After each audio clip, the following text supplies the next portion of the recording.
Hello and welcome back to Virtual Farmer in the Classroom. I'm Farmer Hannah and this is my trusty assistant Binks. Today we are going to be teaching you about cows, not cats, cows. In this video we will be talking about raising cows in Montana. We're going to talk about what cows eat and how their bodies work. And then in the next video, we're going to learn about why we raise cows, what foods we get from them, and even what things that are not foods that we can get from cows. So there's a lot to learn, and I'm really excited to get started.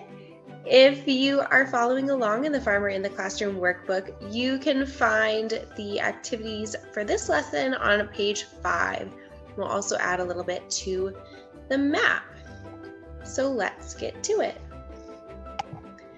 We are learning about cows and Farmer in the Classroom because cows are a really important part of Montana food and farming.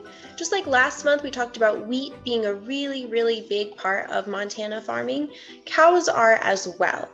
Now, we have actually 3 times as many cows as people in this state. So there are around 1 million people in Montana and around 3 million cows. Part of the reason is that cows need a lot of space to roam and to graze, and Montana has a lot of space, so there is plenty of room for all those 3 million cows.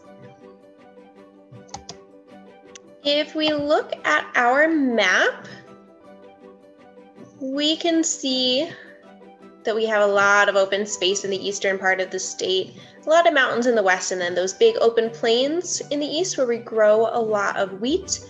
Well, that's grass, and cows eat grass, so cows can live in all of those wide open eastern parts of the state. If you've been following along in the Farmer in the Classroom workbook, you can go ahead and draw some cows. You could draw them in the east or really anywhere that you have space.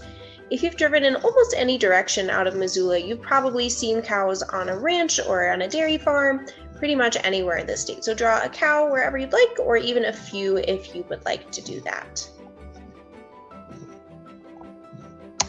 All right, so last lesson we talked about wheat and we discussed how that is a type of grass that people eat the seeds of. Now cows, they also eat grass, not wheat generally, but they also eat grass. They eat the leafy parts that we call the blades, not the seeds. And they eat that part because they are a type of animal called a ruminant. Now, not every animal can eat grass. Humans can eat the seeds of certain types of grass, like we talked about last month, but we can't eat the rest of it. We can't eat the stems, we can't eat the leaves. They're much too tough, and our bodies can't really break them down. Now, there's some other animals, like a cat. Can a cat eat grass? No.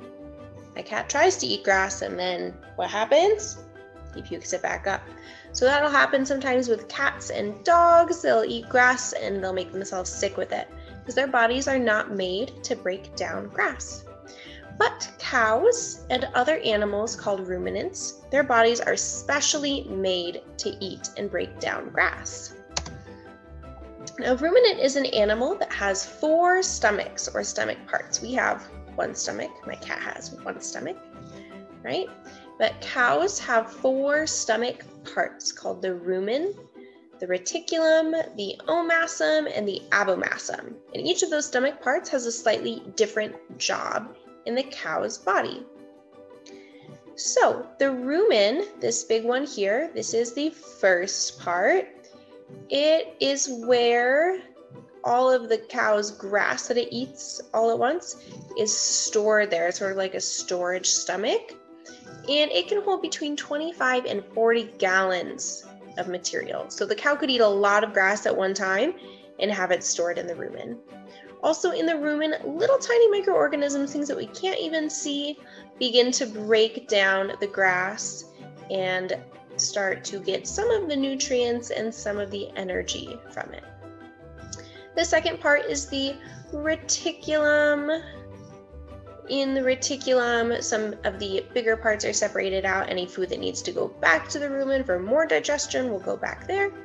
From there, it'll go to the omasum. In the omasum, this little red one here, that is where the water is absorbed from the grass or other foods that the cow eats.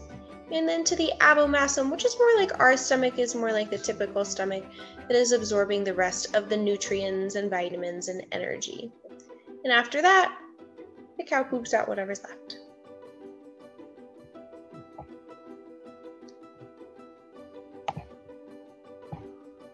Another important part of the cow's digestion that is special and unique is how they chew their food.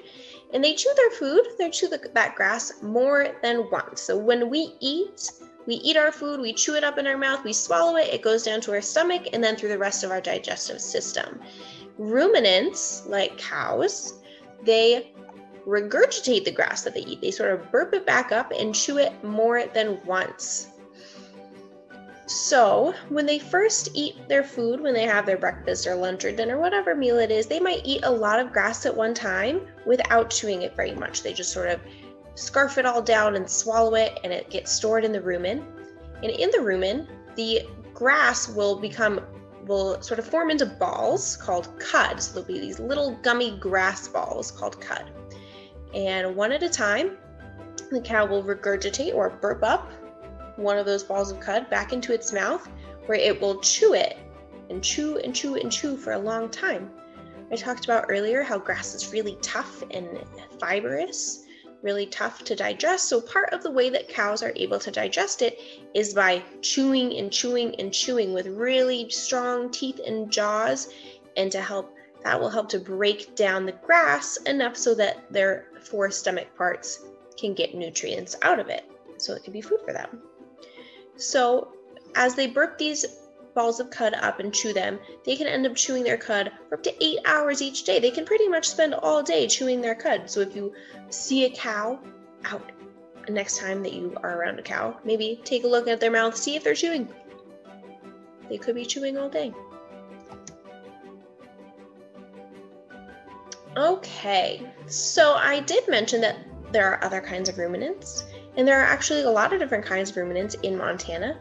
Some of them are farm animals like cows, and some are wild animals. So for example, sheep and goats are other ruminants that are farm animals. And then in Montana, we also have lots of wild ruminants, lots of these big animals that eat plants like pronghorn, some people call them antelopes, elk, deer, bighorn sheep, moose, mountain goats. Those are all ruminants in Montana. What are these doing here? These aren't in Montana. These are giraffes, which we do not have in Montana, but they are also ruminants. So there are ruminants all over the world of all different shapes and sizes. The important connector being that they all can eat grass and other really fibrous vegetation, plants, and they have those 4 stomach parts to help break them down. So if you're following along in that Farmer in the Classroom workbook on page 5, you will find an activity where you circle the ruminants. So you can choose which of those animals you think is a ruminant. Okay. I think we'll go ahead and stop for now. And we'll pick up in the second video where we're going to be talking about why we raise cows and the foods that we can get from cows, and also what things are not foods that we get from cows. So thanks so much for watching this virtual Farmer in the Classroom lesson, part 1 of cows, and please join me for part 2. Hope to see you there.